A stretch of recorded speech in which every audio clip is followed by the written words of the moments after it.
This spiritual awakening, when we get it, it's just so natural, pure, and life change. It's amazing. So what it's really saying here is that when we're trying to do something, we can do God's will, but we can't try. You can't try. It comes from the self. Everything, step one says we're powerless. So if you're trying to not take that drug or drink or trying not to eat that chocolate, whatever it is, no, you need that change of perception, like I just said, looking at it differently. Even at this, like I always say at this meeting, we can turn the light switch on, right? I forgot to say that, the acceptance is the answer, is the topic, but turn that light switch on towards this alone. This light switch here will change because a lot of people have, I don't know, hundreds of calories a day of drinks. So can you imagine if every day you switched over to pure, life refreshing water? It's just a change in the perception, what it does to our insides. I mean, all of these diseases and the problems we have are due to our crazy diet. We eat the diet today of kings and queens, They all got consumption years ago, but today we can all afford that, and we're all getting very sick. So I cannot be happy. I need to, okay, here's the final sentence. This is the spiritual awakening here, turning the light switch on. If you get this one sentence, the light switch will go on. I need to concentrate not so much on what needs to be changed in the world and what needs to be changed in me and my attitudes. Do you follow that? Again, what needs to be changed in the world is always the way we did it. If I was going to get people at work not to bother me or to act a certain way, I had to change them.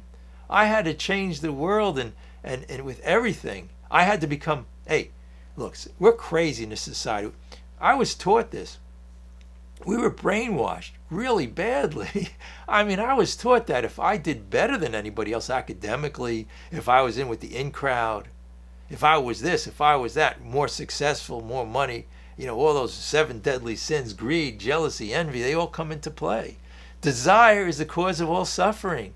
We can be happy, joyous, and freedom. We can be in a work situation at home and people could be going crazy around us, yelling at us, acting crazy. But how, crazy am I? We read last time, it was really interesting. If you really want to read further, all you have to do is read what's called the sick man prayer, bottom of page 66 into 67. If you don't get it then, if you bring that into your heart and understand what that sick man prayer says, okay? Also, we have page 552 in this book where it's praying for the other person.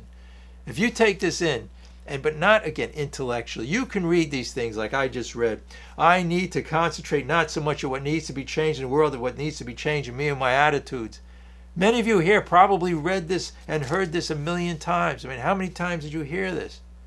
But did you really do what it says here? It's a simple program. Did you change your perception? If you're in a bad situation and you're upset and depressed, we have a choice in thinking. I never realized that, hey, when I came in, my spiritual awakening, one of them was when I started to realize I was driving my car and I was angry and resentful towards somebody. And then all of a sudden the switch came on, a light switch like we're saying here, and I realized I don't have to think that way.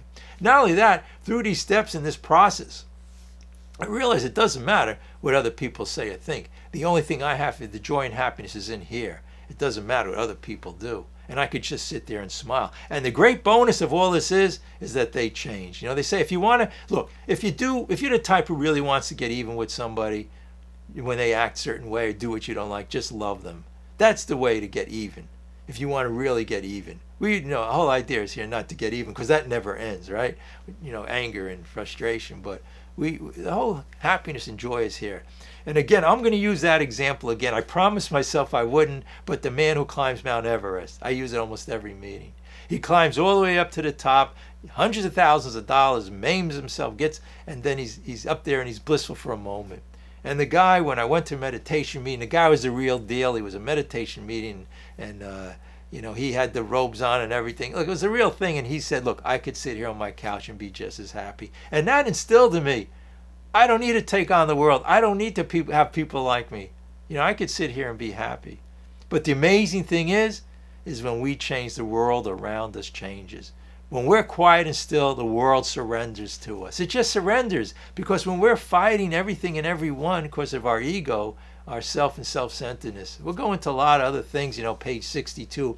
Actually, if you want to read there, it explains a whole problem. Selfishness, self-centeredness, that was the cause of our problem. The second paragraph says, we can resolve it. We're the authors of our own problems. Tell me where the problem is.